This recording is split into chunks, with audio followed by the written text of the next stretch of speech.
Hello everyone, welcome to my channel, Kids in Politics.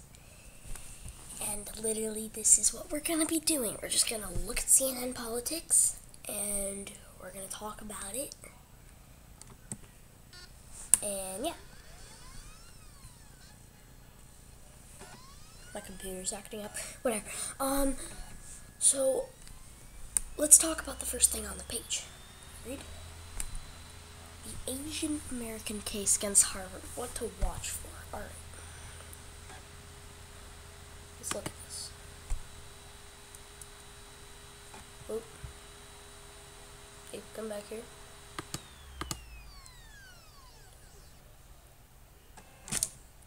Oh. My disk drive just popped open. Alright.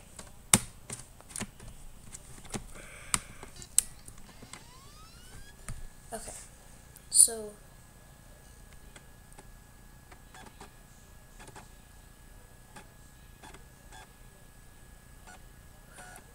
my computer is really acting up.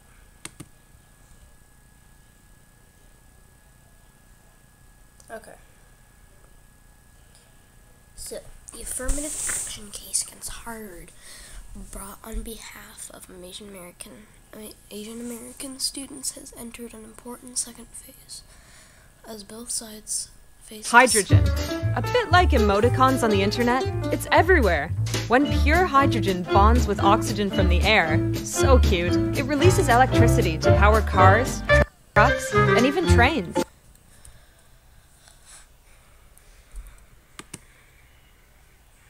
Now that's how to make the future.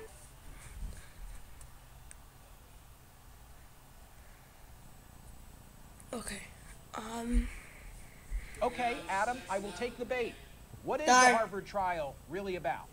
So, as you mentioned, kind of in the opening argument, the first case filed 4 weeks ago, interesting moment where the lawyer for Students for Fair Admissions says that the future of affirmative action is not on trial, and that's because there's decades of Supreme Court precedent. But then they slowly kind of proceed to make this argument. Okay, am I right? Wasn't it like the people, Latinos, college students kind of in Harvard who were like, no, like, don't be racist, and they like held up like a whole, like they put up a whole bunch of the question was always, of, how like, do Students for Fair oh, Admissions don't be racist, make this leap kind of stuff, and turn this into a discrimination case against Asian Americans into a critique of affirmative action, and that's been made pretty clear over this first week of trial. There was a question asked, I think on day one of trial, you reported on it. I'll give the question, you give the context and the meaning. Would you agree that race is a determinative factor for half of African Americans? Who asked, why did they want that answer, and what was it? At the root of scores, the group contends John Hughes, stereotypes one of the lawyers for Students for Fair Admissions, and essentially what he was trying to get the dean of admissions at Harvard to say, William Fitzsimmons, was essentially that race was the determinative factor in admissions for a group of black students.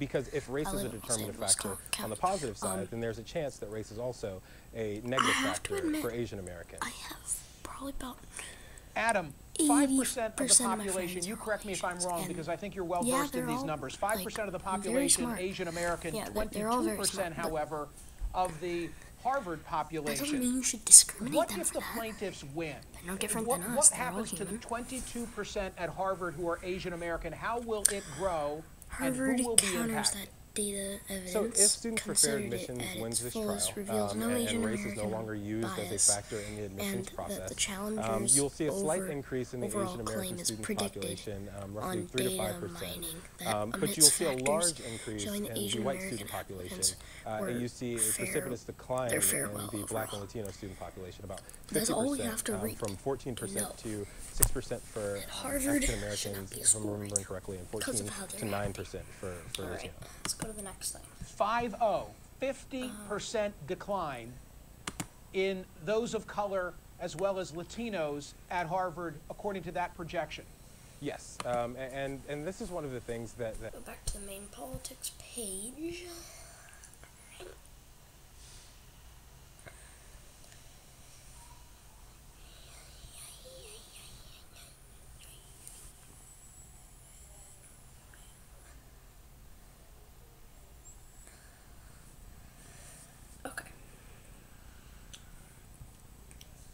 Let's go to politics. Wait for our webcam to turn on.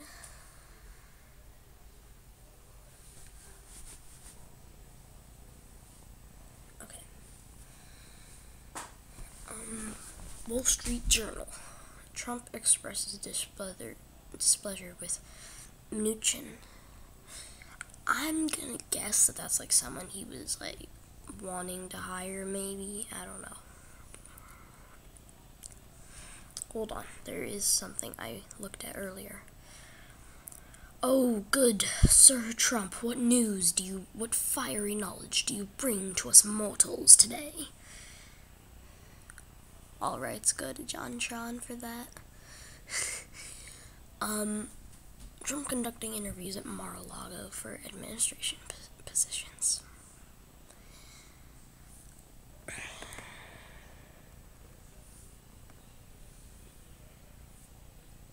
Is there a way you can get dumber? I don't think so. Trump politicizes Thanksgiving call with troops to attack migrants. Migrants and judges? Hold up. He's attacking his own people? I don't know.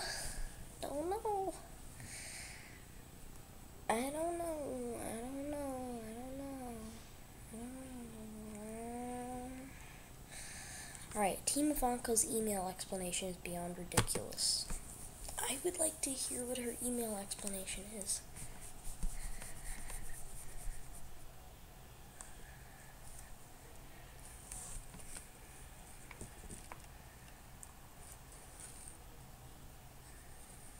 Okay, hold on. I need to do something real quick.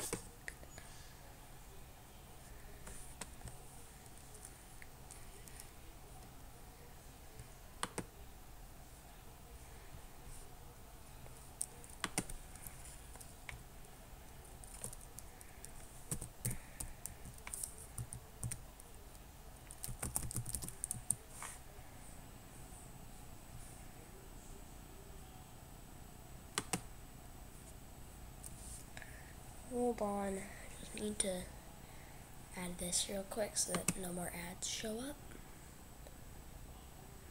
Introducing Spectrum Mobile, the best network, the best devices, the best value.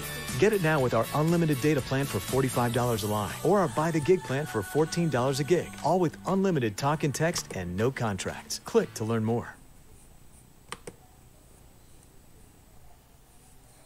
Is Ivanka Trump in legal trouble? No, I doubt it. But I mean, because I think most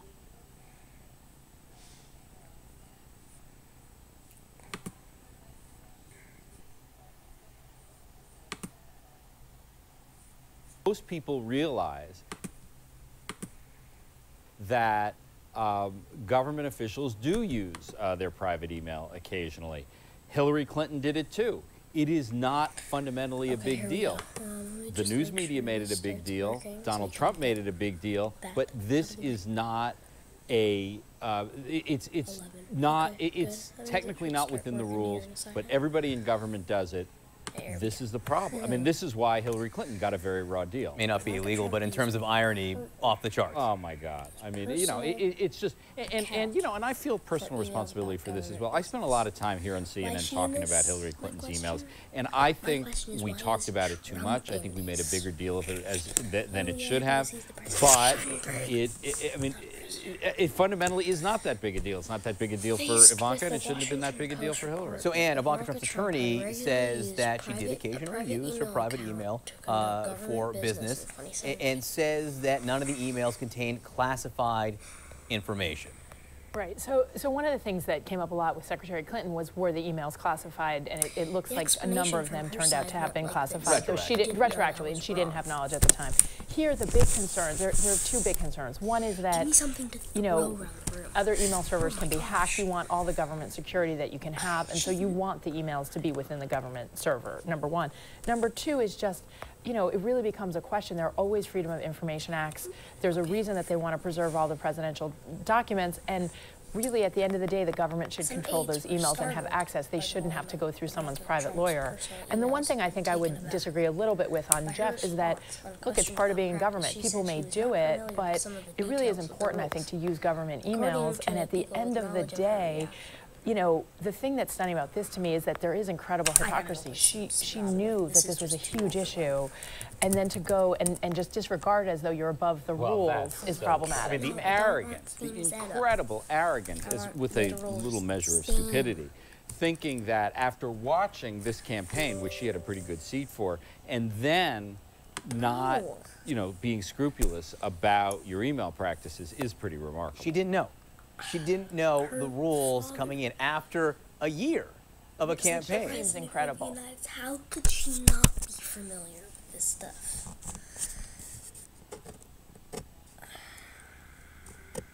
Okay. What? Peter... The president is now interviewing people this weekend to bring into his administration. Multiple sources tell CNN that Homeland Security Secretary Kirstjen Nielsen could be the next to go, as well as her biggest advocate, the White House Chief of Staff, John Kelly. One contender to take over for Kelly is Nick Ayers, the vice president's current chief of staff, described as young, rich, as it happens, and loyal. CNN's Jeremy Diamond joins us now. So Jeremy, past colleagues of Ayers say that he has an oversized ego and ambition even for Washington, and this has led to a lot of internal opposition, has it not, within this administration from some very powerful figures, Kellyanne Conway included. Yeah, that's certainly right, Jim. I think it's important to first look at how Nick Ayers built this relationship with the president. And it all happened in the president's private dining room just off of the Oval Office, which is where the president has been gathering since the beginning of his administration with Vice President Mike Pence for weekly lunches. But when Nick Ayers and John Kelly came in as chiefs of staff to both men, they also began attending the lunch, giving Nick Ayers this key FaceTime every week with the president. And it's during that time that our sources have told us that the president came to know and like Nick Ayers and come to the point now where he's considering him to replace his chief of staff. But as you pointed out, Nick Ayers certainly has earned his fair share of enemies in his meteoric rise as a 36-year-old political operative to now being considered chief of staff. And indeed, Kellyanne Conway is one of those antagonists. She has urged the president against appointing Nick Ayers as chief of staff.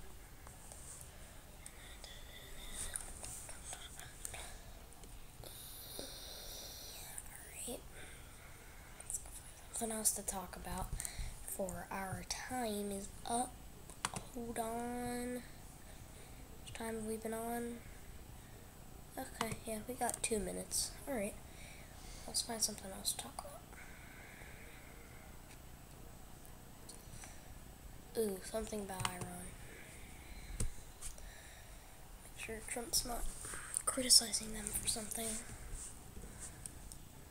No, actually, we have 8 minutes. Alright, good.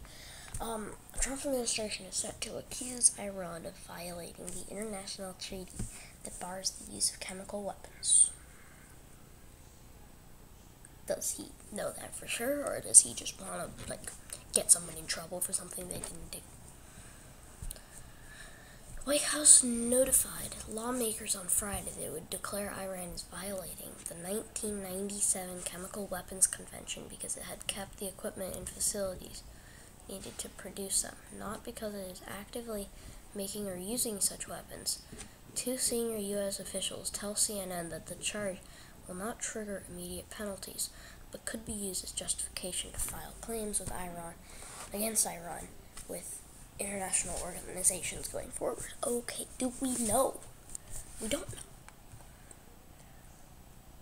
They're set to accuse them. They didn't accuse them, but they're going to. But why? We don't know. Search it up. Did Iran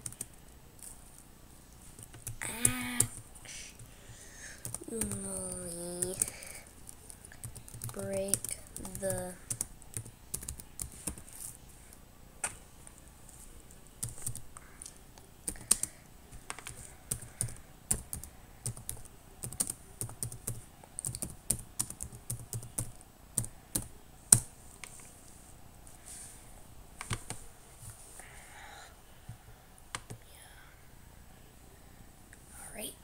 Chemical Weapons Convention.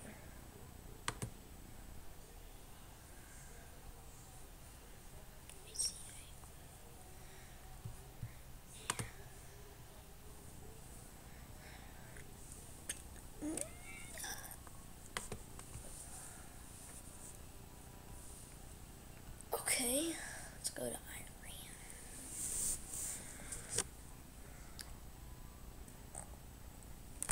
Iran signed. Iraq didn't.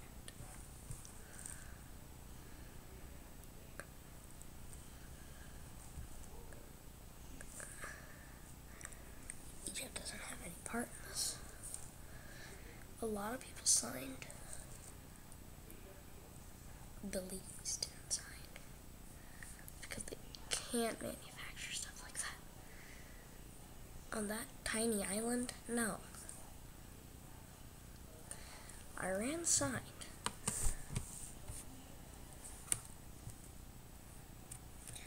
They signed it. I don't see why they would disobey that. Let's read more. The U.S. is concerned. Alright, well, that should probably sum up today's Kids in Politics. We will do another one tomorrow, or maybe next weekend. Yeah. Oh wait, I want to try something out. Watch this. I can watch my home stream. Huh, look, they're live. Live now. Watch this. I can watch my home stream. Huh, look, they're live. Live now. Watch this. I can watch my home stream. Huh, look, they're live. Live now. Watch this. I can watch my home stream. Huh, look, they're live. Live now. Watch this. I can watch my home stream. Huh, look, they're live. Live now. Watch this. That's too cool. I can watch my home stream. Huh, alright, they're yeah, that will actually sum it up for today. Watch this. That's too cool. I can watch my home stream. Huh, alright, yeah, that will actually sum it up for today. Watch this. That's too cool. I can watch my home stream. Huh, alright, yeah, that will actually sum it up.